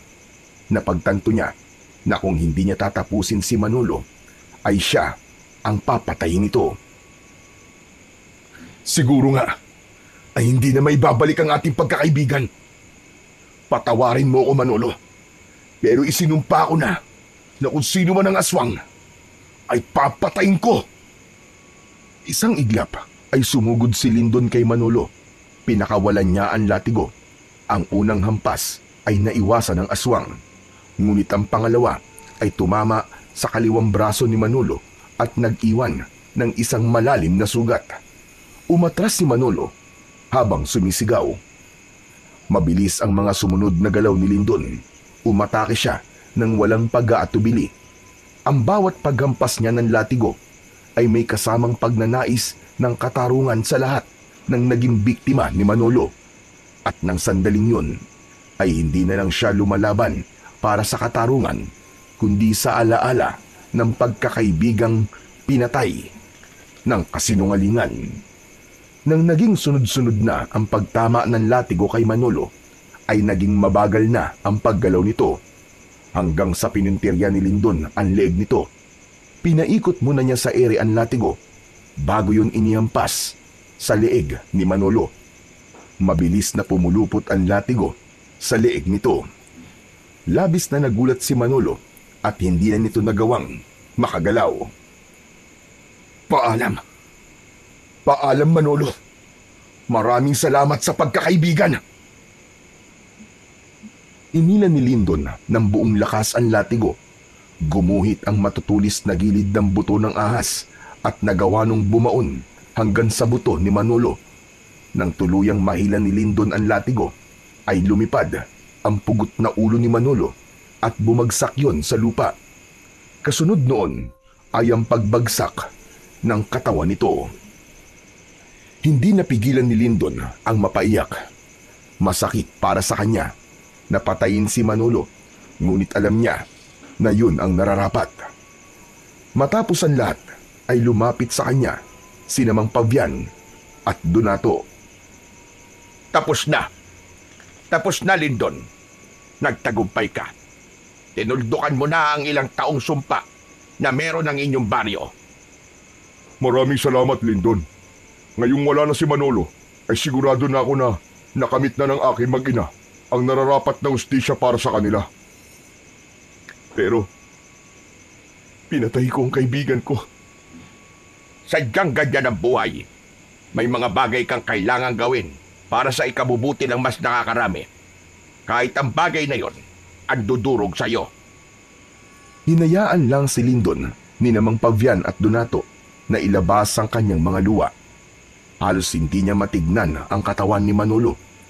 Tila nakisabay pa ang panahon sa kanyang pagluluksa dahil biglang bumuhos ang malakas na ulan. Tumingala si Lyndon at isang malakas na sigaw ang kanyang pinakawalan habang hinuhugasan ng ulan ang luwa sa kanyang mga mata. Makalipas ang ilang araw ay nakabalik na si Lyndon sa kanyang bahay. Nanibago siya sapagkat hindi siya sanay na mag-isa siya roon. Mabilis ding kumalat sa baryo nila ang pagiging aswang ni Manolo at ang pagkakapas lang dito ni Lyndon. Marami ang humanga kay Lyndon, hindi lang dahil sa tapang niyang harapin ng aswang, kundi maging sa desisyong patayin ng aswang, kahit pa ito ay ang kanyang kaibigan. Isang umaga, binisita ni Lyndon si Mang Pabian sa kubo nito. Nagdala siya ng grocery para rito at mga mangga at langka na ipinadala naman ni Donato. Maraming salamat sa mga dala mo, Lyndon. Salamat at hindi mo ko nakakalimutan. Mang Pabian, sa laki at dami po ng mga naitulong niyo sa akin, ay hindi ko po kayo makakalimutan. Oo nga pala, Mang Pabian, nandito po ako para alokin kayo na doon naman nirahan sa aking bahay. Huwag po kayo mag-alala. Hindi ko po kayo pagtatrabahuin. Naisip ko po kasi na tulungan kayo kapalit ng tulong niyo sa akin. Lyndon, wala akong hinihinging kapalit sa tulong na ginawa ko sa iyo. Masaya na ako na naibalik na ang kapayapaan sa inyong baryo. Isa pa, sanay na ako sa buhay ko rito sa gubat. Pasensya na kung tatanggihan ko ang iyong alok. Pero ako sana may papakiusap sa iyo. Ano po yun, Mang Pabian? Tumayo si Mang Pabian at kinuha nito ang latigong gawa sa buto ng ahas. Nais ko sanang ipamana sa iyo ang aking latigo. Kung papayag ka, ipagpapatuloy natin ang iyong pagsasanay. Hindi lang si Manolo ang aswang na maaaring umatake sa inyong baryo. Nakikita ko na ikaw ang karapat-dapat na magmay-ari nito. Buong pusong tinanggap ni Lyndon ang latigo mula kay Mang Pabian. Sa paraan ng kanyang ngiti ay hindi na niya kailangang magsalita. Ramdam niyang alam na ni Mang Pabian ang kanyang kasagutan. Ipinangako ni Lyndon sa kanyang sarili na simula sa araw na yon ay paghuhusayan pa niya ang kanyang kaalaman sa pakikipaglaban. Nang sa gayon, sa oras na muling may aswang na sumubok na sirain ang katahimikan ng kanilang baryo, ay mas handa na siya at kaya niya nang lumaban para sa kabutihan.